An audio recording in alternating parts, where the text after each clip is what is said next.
Hello everyone and welcome back again with a brand new video. In today's tutorial guys, I will be showing you how to download your StockX receipts. Now, before you get to actually downloading your receipts, I will show you first how to get the receipt first and generate it, and then of course you can download it. So, to obtain the StockX receipt generator, users can visit the StockX website.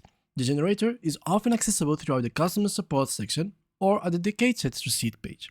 In some cases, third-party platforms may also host similar tools, but it is essential to ensure they are reliable and secure.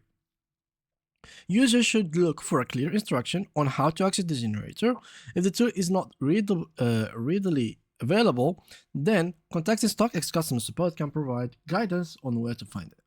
Additionally, some users may find downloadable templates or application that can assist in creating StockX receipts.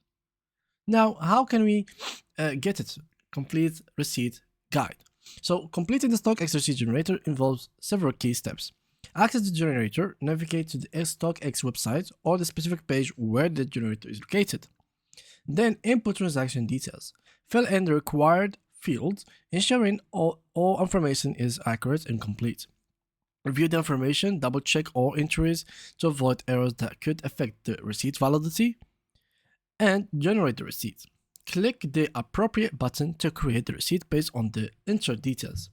And then save or print the receipt. Once generated, users can save the document as a PDF so you can literally download it or print it for physical records. And yeah, following these steps ensure that users can effectively create a valid receipt for their StockX transaction and basically download it. And that's pretty much it for today's video, guys. If you did enjoy it, make sure to leave us a like, subscribe, and leave us a beautiful comment.